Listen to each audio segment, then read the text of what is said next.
Hello, I'm Jordan Baumgartner, and this is an Oklahoma Weather Blog tutorial on the basics of reading a radar. In this video, we will cover some of the very basic principles of reading dual pole radars. So, what are the major products on a radar? Those are four main products: base reflectivity, base velocity, correlation coefficient, and differential reflectivity.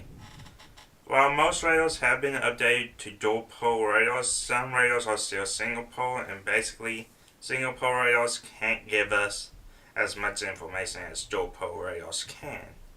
Thankfully though, the National Weather Service, all of their radars are updated to dual pole capabilities. So we'll only focus on dual pole radars in this lecture, although base reflectivity and base velocity largely remain the same between the two.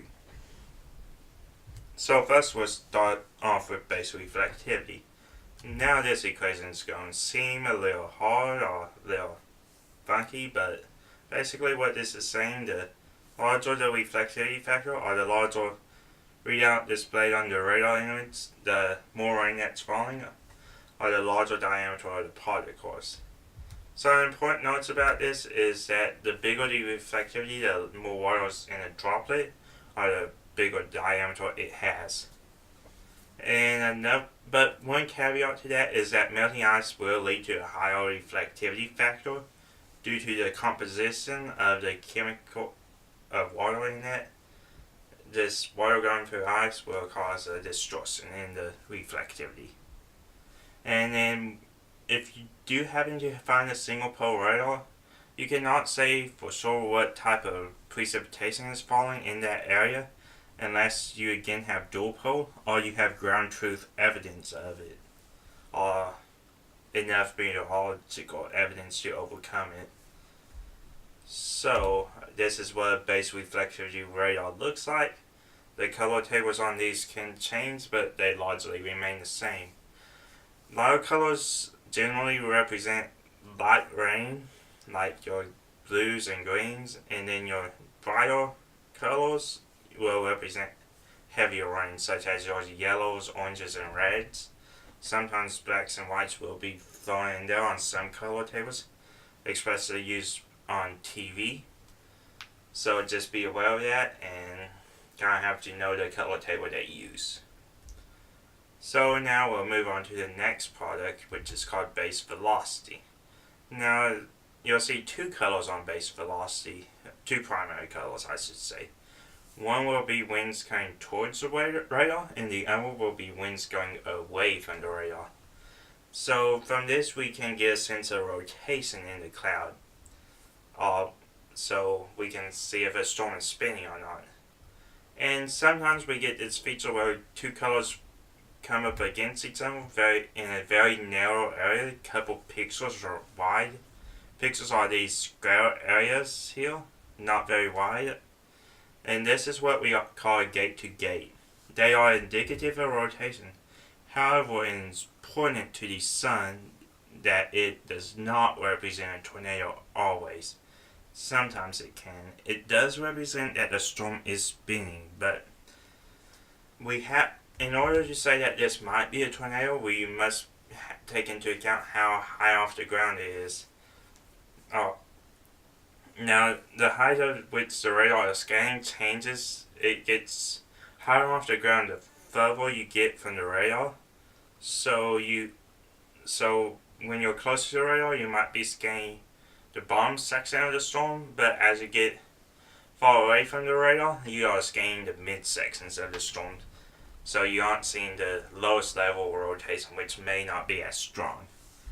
However, we can confirm radars, and this is where the dual pole technology comes in.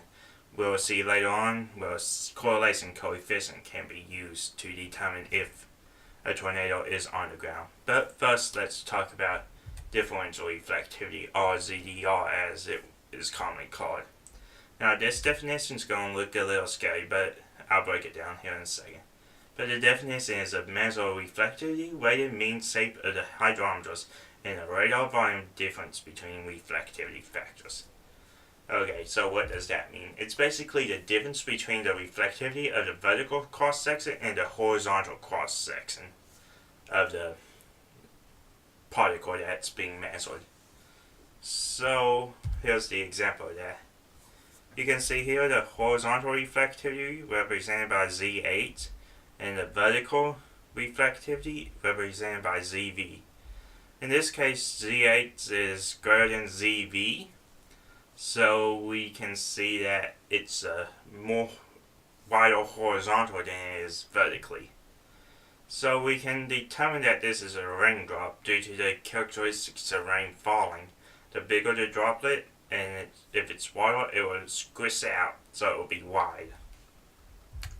But that's not the only type of precipitation we can determine from ZDR.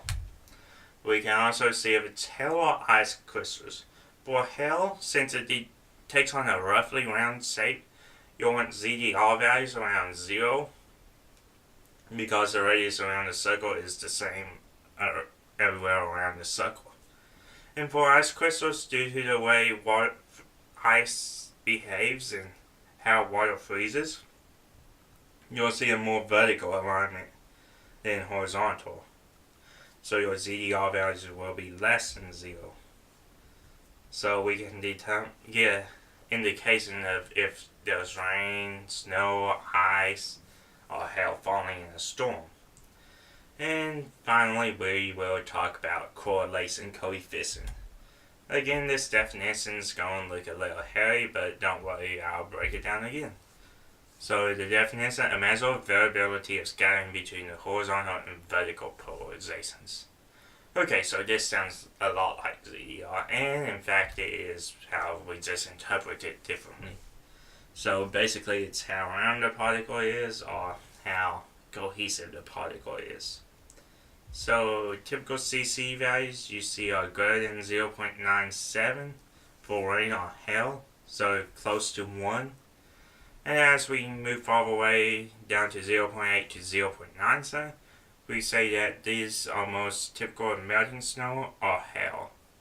So again, we have a little gray area with hail, but it's not we can overcome. And then for values less than 0.8, we say these are non-meteorological precepts.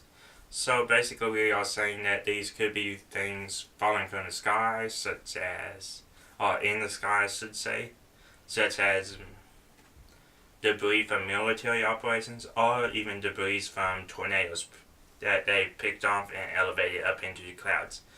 This is how we can confirm a radar by taking velocity and correlation coefficient and seeing if they match up in the same general area. We can say, okay, there's probably a tornado on the ground here. And in the warnings you'll see radar confirmed tornadoes, and that means that this is happening. However, you see radar indicate tornado, you'll only have the velocity component of this. Okay, so that does it for this video. Thank you for watching, and be sure to check back later for new information.